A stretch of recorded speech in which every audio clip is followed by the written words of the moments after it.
Yo, what is up, you guys? My name is Version1, and we're rolling into another one. It's episode 3 on Reaction Time. I have no theme song for this yet.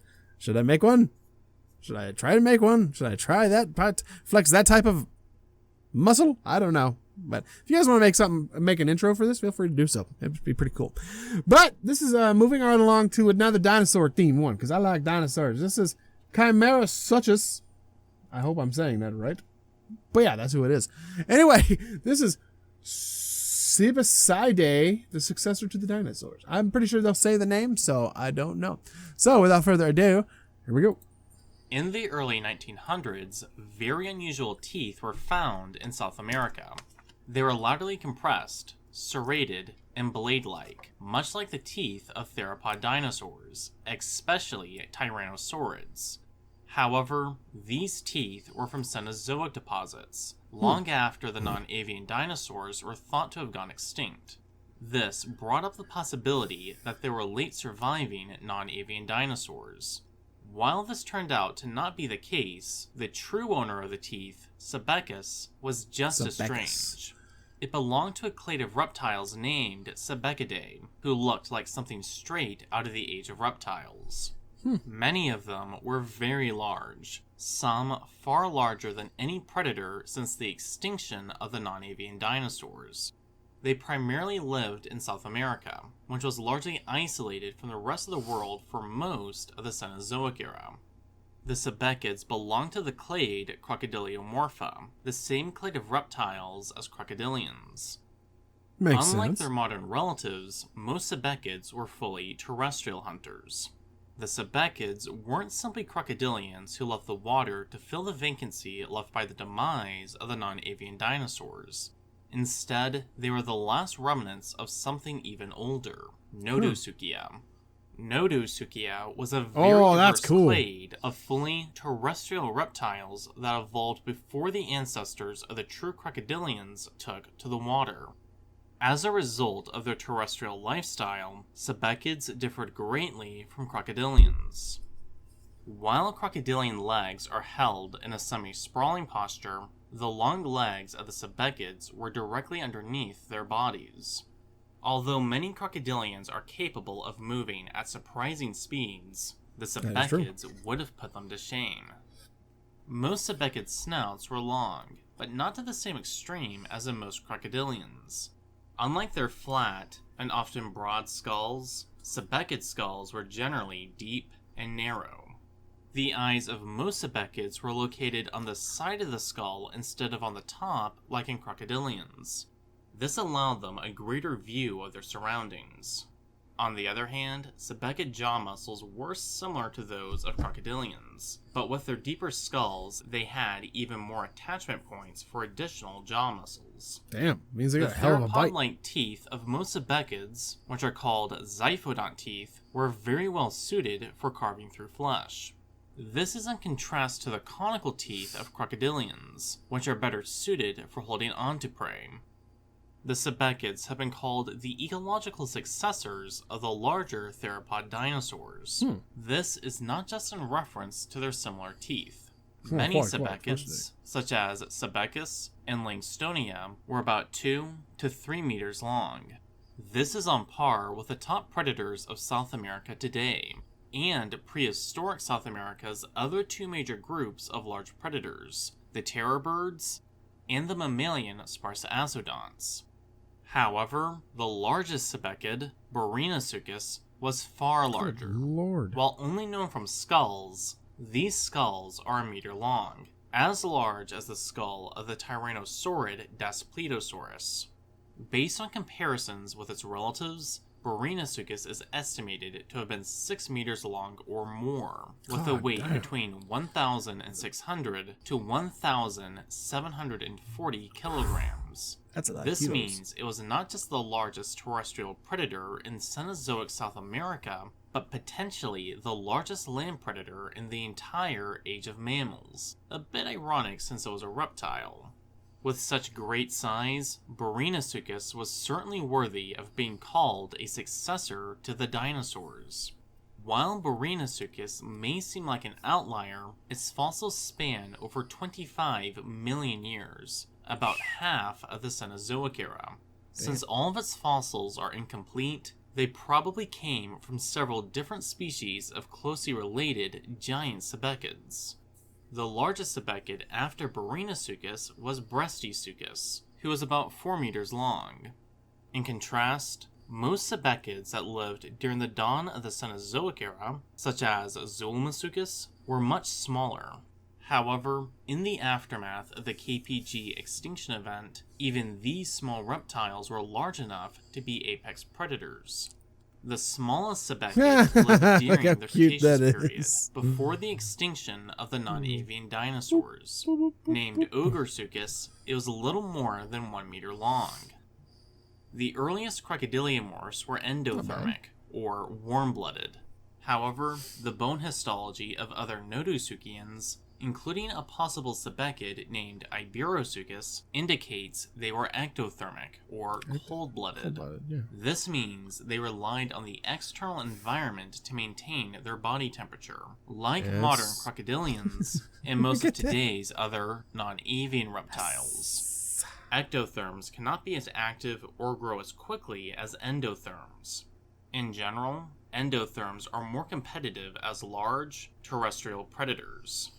However, global temperatures were higher during the first half of the Cenozoic era, allowing sebecids to remain competitive with endothermic predators. Additionally, nodosuchians had a higher metabolism than most other ectotherms.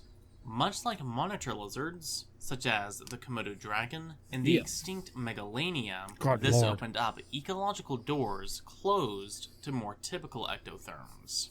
Still, sebecid metabolisms were not high enough for them to possess the endurance needed to pursue their prey very far. Instead, they were ambush predators, laying in wait and then charging with a great burst of speed. Once they closed in, they were able to employ some of the best traits of today's deadliest ectothermic hunters. Most crocodilians rely on their powerful bites. In contrast, the Komodo dragon relies on its flesh-cutting teeth, along with the use of head movements to inflict further damage. Close relatives of the sebecids, called Barusuchids, employed a similar strategy due to possessing a comparatively weak bite force. However, sebecids had both efficient, flesh-cutting teeth and a strong bite. Combined with the sheer size of some species, the sebecids were among the deadliest predators before humans.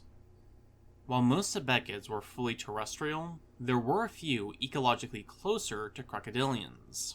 The skulls of the sebecids Sebecidae and Lorosuchus are wider and flatter than the other species, which is typical of semi-aquatic crocodiliomorphs.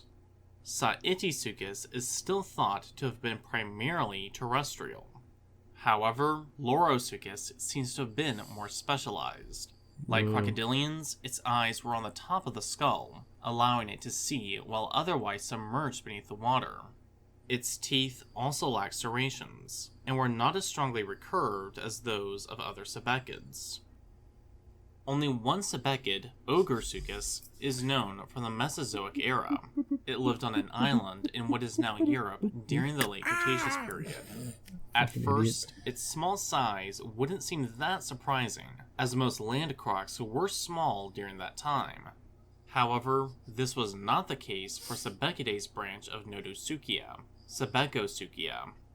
Many Mesozoic Sebecosuchians, such as the previously mentioned Barusuchids, were already as large as the later medium-sized sebecids. Although they were large enough to have been among the top predators in a Cenozoic ecosystem, they were outclassed by even larger theropod dinosaurs. One exception was the Sebecosuchian looks like he's smiling. who was of comparable size to Barinasuchus. It is unclear how representative Ogresuchus is of other Mesozoic sebecids. It is possible they were all small predators, only later echoing their extinct cousins. On the other hand, Ogresuchus lived in Europe rather than South America. Since the two continents have been isolated from each other for tens of millions of years, Ogresuchus had already diverged from the rest of Sebecidae a long time ago. Either way, most Sebecids from the early Cenozoic were not much larger than Ogursuchus, so it is unlikely that any large Sebecids were among the survivors of the KPG extinction event. While most Sebecids have been found in South America, Ogursuchus' presence in Europe indicates they were once more widespread.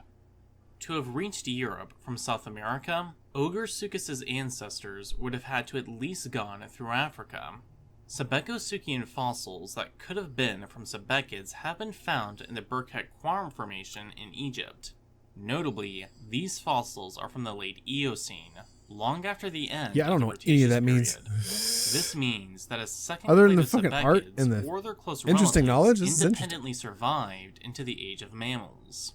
There is also evidence that some European Sebecids also survived into the Cenozoic era.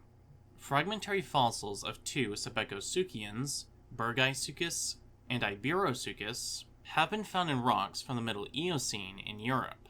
Because of their fragmentary nature, it is unclear whether they were a basal lineage of Sebecids or their closest known relatives. Either way, none of the species found in Europe were as massive as Berinosuchus. Iberosuchus was 2 meters long, while Bergisuchus was 1.5 meters long. They weren't the only large land. Hey kids, want to see a dead body? During the early Cenozoic, This looks Europe like he's was plotting also home something. to the planiocranids. Sometimes called the hoofed crocodiles, the planiocranids were close relatives of the true crocodilians who returned to a terrestrial existence. The last fossils of the European Sebecosuchians are from the Eocene. They were likely victims of the Grand Couillor, an extinction event that led to the demise of most native European mammals between the Eocene and Oligocene, about 34 million years ago. The exact cause of the Grand Couillor is unclear, but is thought to have been connected to a period of global cooling at around the same time. The South American Sebecids survived much longer. The most recent definitive fossils are from Berinosuchus and Langstonia, roughly 12 million years ago.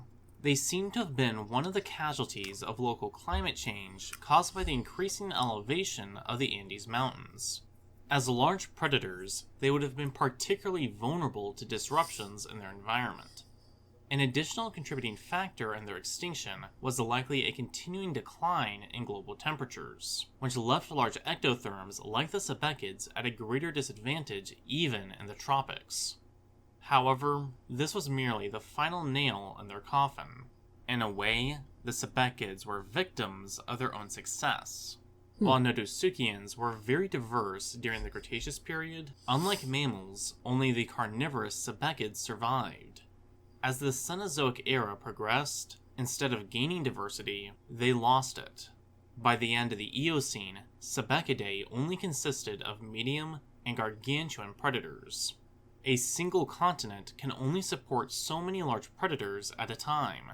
Furthermore, while the largest predators were Sebecids, they faced competition from the terror birds, sparse astodonts, and semi-aquatic predators like the gigantic Periosaurus. Since there could only be a few species of Sebecids at a time, it only took a few unlucky extinctions for Sebecidae to completely disappear from the face of the planet. Though now extinct, the Sebecids were some of the most remarkable creatures the world has ever seen. While other crocodiliomorphs were adapted to terrestrial environments during the Cenozoic era, none of them were as successful or as long-lived as Sebecidae. Additionally, in an era dominated by mammals, the reptilian Sebecids managed to become the top predators. Finally, they reached sizes comparable to the theropod dinosaurs, serving as stark reminders of the age of reptiles during the age of mammals. Thank you for watching. I hope you learned something interesting. That was Have pretty. a great day, and if you enjoyed the video, please remember to hit the like button. That was pretty cool. That's pretty interesting. I mean, it was kind of drawn out there for a little bit, but it had really good artwork. I mean, some of the formulas and the charts I didn't understand. But it was pretty cool. That's going to do it for this episode. Thank you guys so much for watching. If you liked it. Woo! Sorry, it's getting late. I'm almost out of water. But yeah, thank you guys so much for watching. If you liked it, feel free to hit the thumbs up button. If you guys want to go check this guy out and listen to his interesting voice as he tells you more about some cool dinos, feel free to go check him out. He'll be in the description down below. If you guys have anything else you guys want me to see, react to, or play, feel free to put it in the comments. I probably won't get to it this month because I'm bulk recording a shit ton of them in one sitting.